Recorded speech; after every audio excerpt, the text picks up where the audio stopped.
ইলিস্ট্রেশনস গ্রুপের পিকচার নেওয়ার জন্য আমরা পিকচারে ক্লিক করব।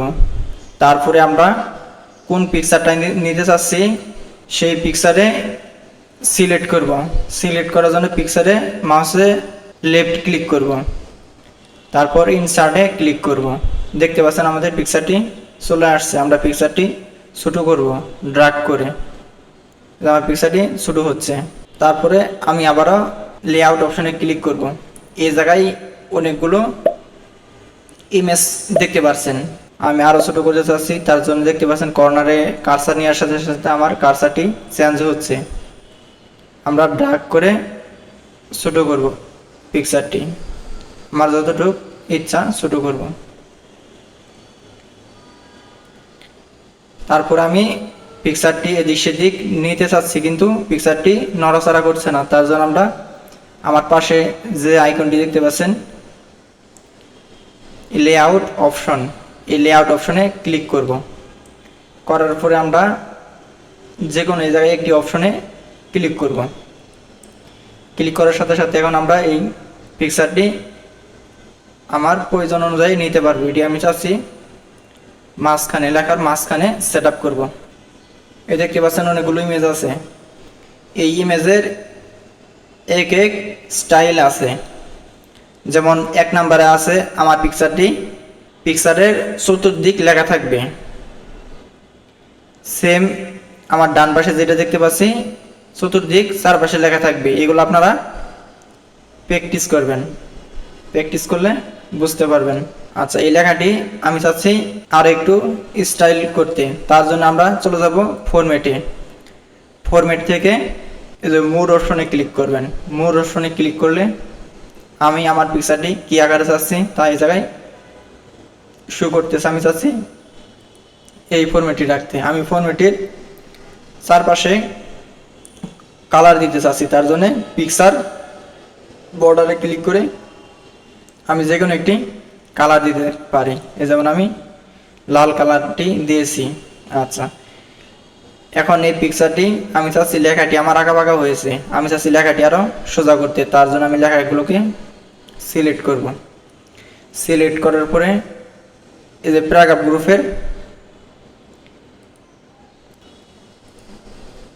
আচ্ছা এই দেখতে পাচ্ছেন যে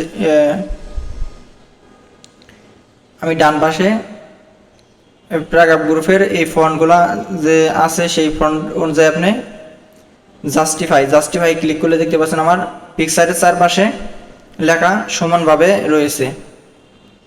এই পিকচারটি আমি এদিক সেদিক নড়াচড়া করতে পারি আমার প্রয়োজন অনুযায়ী। দেখা এই পিকচারটি আমি সেট আপ করতে পারি। আচ্ছা, এটি হচ্ছে মূলত ইনসার্ট মেনুর পিকচারের কাজ। এখন আমরা চাচ্ছি অনলাইন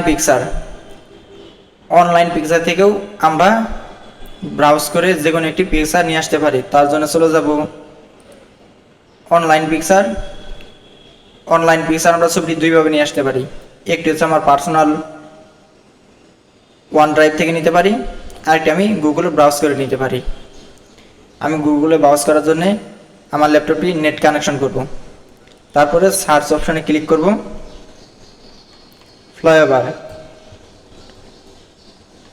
ফ্লাইওভার ক্লিক করে আমি কিবোর্ড এন্টারে প্রেস করব। দেখতে পাচ্ছেন অনেকগুলো ফুল এসেছে। আমি এই জায়গা থেকে যে কোনো একটি ফুল চুজ করব। যেমন এই ফুলটি সিলেক্ট করার পরে এই নিচে ইনসার্টে ক্লিক করব। ইনসার্টে ক্লিক করার সাথে সাথে আমার ফুলটি চলে আসছে। সেম আগের মতো আমি কার্সারটি নিয়ে ড্র্যাগ করব। ড্র্যাগ করার সাথে সাথে দেখতে পাচ্ছেন আমার পিকচারটি শুরু হয়েছে। আমি পিকচারটি নড়াচড়া করছি, কিন্তু আমার পিকচারটি এদিক সেদিক যাচ্ছে না। তার জন্য আমি উইথ টেক্সটের যে কোনো একটি টিকেট বা যে কোনো একটি অপশনে ক্লিক করব। ক্লিক করার সাথে সাথে আমার পিকচারটি আমি এদিক সেদিক নিতে পারবো। এই দেখতে পাচ্ছেন আমার পিকচারটি আমি সেট করেছি। এখন পিকচারটি আমি ছোটও করতে পারবো, বড়ও করতে পারবো ড্র্যাগ করে। আপনার প্রয়োজন অনুযায়ী আপনি লেখাতে বা MS ওয়ার্ডের যে কোনো প্রয়োজনে আপনি ছবি সেট করতে পারেন। বা এর আগের পর্ব আমি দেখেছি যে কীভাবে আমরা টেবিলের মধ্যে পিকচার এড করব। দেখতে পাচ্ছেন এইভাবে আমরা পিকচার এড করব। তারপর পিকচারটিকে আমরা যে কোনো একটি শেপে নিতে পারি। আমরা ব্যাকগ্রাউন্ড কালার দিতে পারি, ইফেক্ট দিতে পারি। এই জায়গা থেকে অনেকগুলো ইফেক্ট আছে, আপনার যেগুলো মন চায় আপনি ইফেক্ট, শেডো, লেভেল যেগুলো ইচ্ছা আপনি দিতে পারেন। এই জায়গা থেকে 3D রোটেশন আছে, এই জায়গাতে আপনি যে কোনো 3D রোটেশনেও ক্লিক করে সেই অনুযায়ী দিতে পারেন, এই যেগুলো অনুযায়ী আপনি দিতে পারেন।